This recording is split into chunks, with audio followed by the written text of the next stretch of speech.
Corría el año 2008 y el Fútbol Club Barcelona se encontraba en una encrucijada que definiría su futuro inmediato y también su lugar en la historia. Tras un ciclo exitoso, pero desgastado, bajo la dirección de Frank Rijkaard, el club catalán se preparaba para decir adiós a una generación de figuras que habían marcado época, entre ellas Ronaldinho, Deco y Gianluca Zambrotta. La magia de los primeros, el liderazgo de un vestuario ganador y la capacidad de soñar que habían devuelto al Camp Nou parecían desvanecerse lentamente. Rijkaard había cumplido su misión desde que llegó en 2003, devolviendo la competitividad a un club que arrastraba una sequía dolorosa. En 5 años, había construido un equipo respetado, devolvió el prestigio al escudo, pero como suele suceder en el fútbol, los ciclos tienen un final, y aquel había llegado. La directiva apostó por un cambio radical.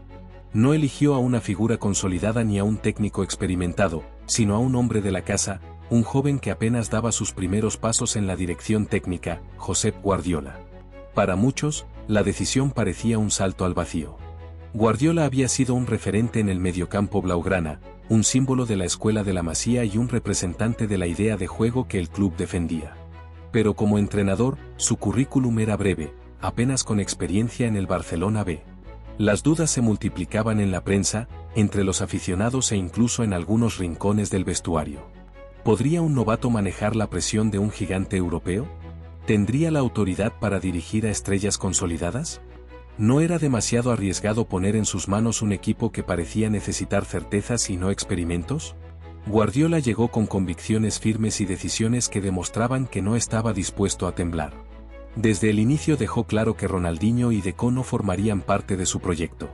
Aquella postura generó un terremoto mediático. Ronaldinho había sido el rostro de la resurrección del club, el hombre que devolvió la ilusión con su sonrisa y su talento sobrenatural. Pero Guardiola veía más allá de la nostalgia, quería construir un equipo en torno a nuevos pilares, con disciplina, sacrificio y un estilo de juego que se ajustara a una idea colectiva, no a destellos individuales. Eto'o, en principio, también parecía sentenciado, pero el camerunés resistió, demostró con goles que aún tenía mucho que dar y se ganó su lugar en la historia de esa temporada. El gran beneficiado de la nueva era sería Lionel Messi. Hasta ese momento, el argentino era una joven promesa que ya había deslumbrado con su gambeta eléctrica y sus goles, pero bajo Guardiola se transformaría en el epicentro del proyecto. El técnico diseñó un equipo a su medida, con Xavi Hernández e Iniesta como arquitectos en el medio campo, construyendo cada jugada con precisión milimétrica, y con Messi como la joya que debía recibir el balón siempre en las mejores condiciones. En defensa, la solidez estaba garantizada con Puyol como capitán indomable, acompañado por Rafa Márquez, un Gerard Piqué que regresaba al club tras su paso por Manchester, y laterales de lujo como Dani Alves y Erika Vidal. Víctor Valdés, en el arco, completaba un once que comenzaba a tomar forma como una sinfonía perfectamente orquestada. Al principio, no todo fue sencillo. El Barcelona de Guardiola tropezó en su debut liguero contra el Numancia y apenas empató frente al Racing de Santander en la segunda jornada. Los críticos encontraron terreno fértil para cuestionar el proyecto.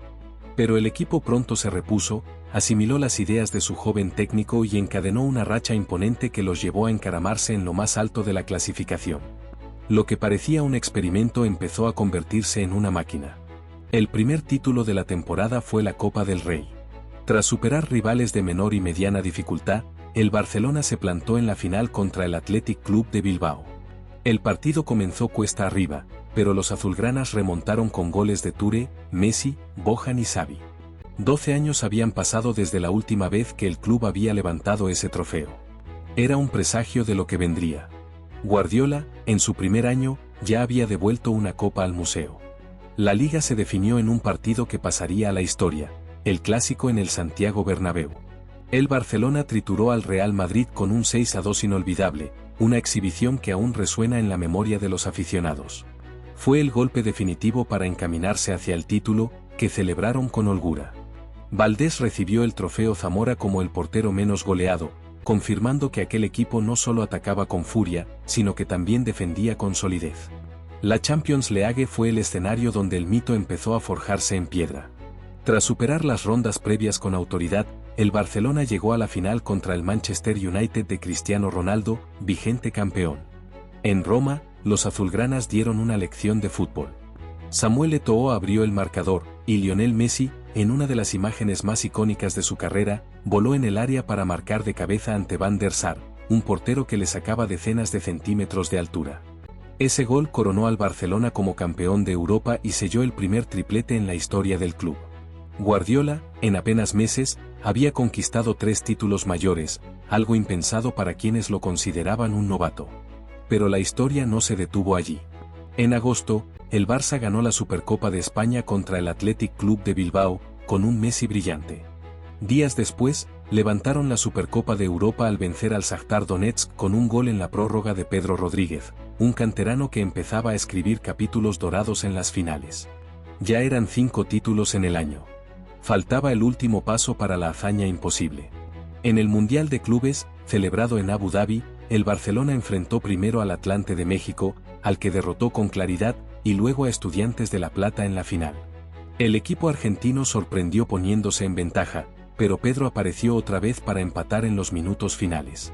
La prórroga fue un suplicio de tensión, hasta que Messi, con el corazón y literalmente con el pecho, marcó el gol de la victoria.